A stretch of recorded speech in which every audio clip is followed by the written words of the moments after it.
सदन एउटा चौतारी र चिया पसल होइन जहाँ आए मन लागे आउँछु, मन लागे बोल्छु, मन लागे बस्छु, न मन लागे जान्छु भन्ने होइन। सदन गुरुकुल हुनुपर्छ, सदन विश्वविद्यालय हुनुपर्छ।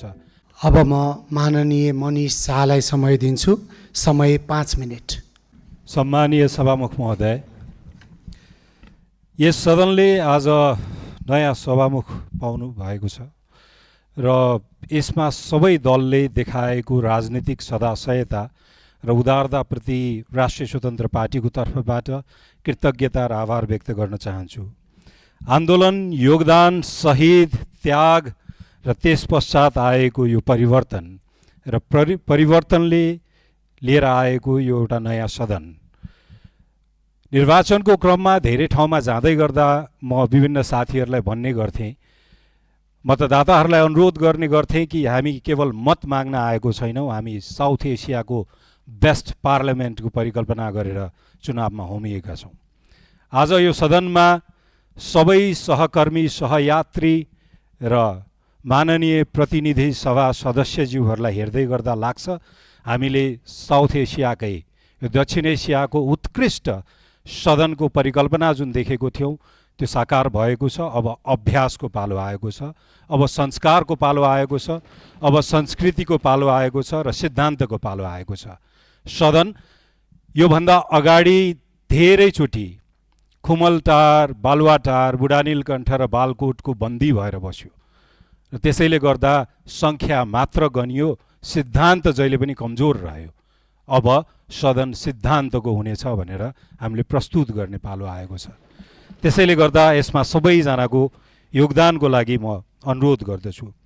सदन एउटा चौतारी र चिया पसल होइन जहाँ आए मन लागे आउँछु, मन लागे बोल्छु, मन लागे बस्छु, न मन लागे जान्छु भन्ने होइन। सदन गुरुकुल हुनुपर्छ, सदन विश्वविद्यालय हुनुपर्छ जहाँ म होमवर्क गरेर आउँछु, म एउटा प्रश्न लिएर आउँछु, प्रस्ताव लिएर आउँछु र प्रस्तुतिको तयारी गरेर आउँछु, जहाँ जनताको प्रश्नले अस्तित्व पाउँछ। फ्रेन्च इकोनोमिस्ट फ्रेडरिक बास्टियाटले भन्नुहुन्छ कि when goods doesn't cross the border then soldiers will cross the border। अहिले देखिरहेको छौँ हामीले इरानको एउटा नाकाबाट जहाँ क्रुड ओयल क्रस गर्न छोडियो, जहाँ दैनिक 1,58 करोड तेल जहाँबाट गुज्रिनु पर्थ्यो त्यहाँबाट गुड्स स्टप्ड क्रसिङ, तेल गुज्रिन बन्द गर्यो अनि सोल्जरहरू त्यहाँबाट हिँड्न थाल्यो। त्यसरी नै सदनले याद गर्नुपर्ने कुरा के हुन्छ भने यहाँ जनताको प्रश्नको अस्तित्व हुँदैन भने सदनमा जनता नै छिर्छ, जुन हामीले भदौ 24 गते देख्यौँ। बालुवाटार, राष्ट्रपति कार्यालय, अरू ठाउँभन्दा पहिलो जनताको प्रस्तुति र उपस्थिति यहीँ देखियो, सदनमा देखियो। त्यसैले सबै सहकर्मी, सहयात्रीलाई मेरो अनुरोध छ त्यो सम्झिनु होला। अल टाइम भन्ने एउटा आइसल्यान्डमा सदनको परिकल्पना भयो आजभन्दा 1096 वर्ष अगाडि। अल थिङ भनिन्थ्यो जहाँ सबै कुराको छलफल गरिन्छ। त्यसपछि 700 वर्ष अगाडि हामीले वेस्टमिन्स्टरको प्र्याक्टिस देख्यौँ। 2016 साल विक्रम सम्वत 2016 साल असार 16 गते राति 11:45 नेपालको संसदीय अभ्यास सुरु भयो।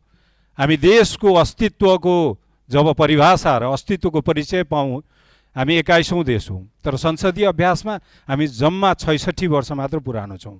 त्यसैले गर्दा यो सानो अवधिमा हामी धेरै फास्ट कुद्नु छ, धेरै कुरा उपलब्धिहरू हामीले हासिल गर्नुपर्नेछ। यसमा सबैजनाको त्यसरी नै गम्भीर सहभागिताको लागि पनि अनुरोध गर्दछु।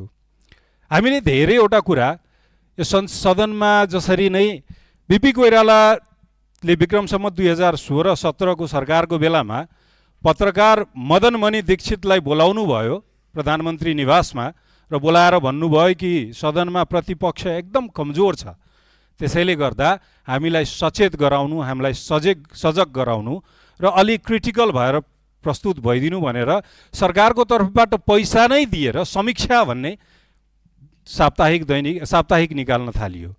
त्यसरी नै हामीले कृष्णप्रसाद भट्टराईले भरत पराजुलीलाई विपक्षी दलको नेता दिएको हामीले त्यो बेला पनि देख्यौँ। र इन्डियामा सन् 1988 मा त्यहाँ राजीव गान्धीले विपक्षी दलको नेता अटल बिहारी वाजपेयीलाई युएन डेलिगेसनमा पठाएर र उहाँको किडनीको ट्रिटमेन्टको लागि सघाएको पनि देखेको छौँ। त्यसैले हामीले यो दृष्टान्तहरू सम्झिन पनि आवश्यक छ कि सदनमा सत्ता पक्ष बलियो हुँदै गर्दा उसले दम्ब देखाउने होइन, दम्ब देखाउँदाखेरिको परिणाम त हामीले देखिसक्यौँ। भदौ त्यही सम्झिरहनुपर्छ हामीले।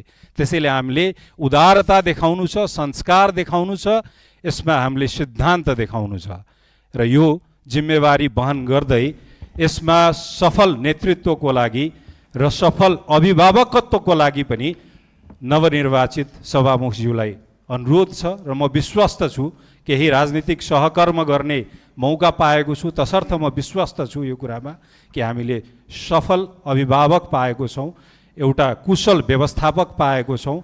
यस सँगसँगै हामीले एउटा नेपाललाई साउथ एसियाको सफल पार्लियामेन्टको उपहार दिनेछौँ र यसबाट हामी एउटा टर्निङ पोइन्ट यो देशले पाउनेछ भनेर विश्वास छ। सबैजना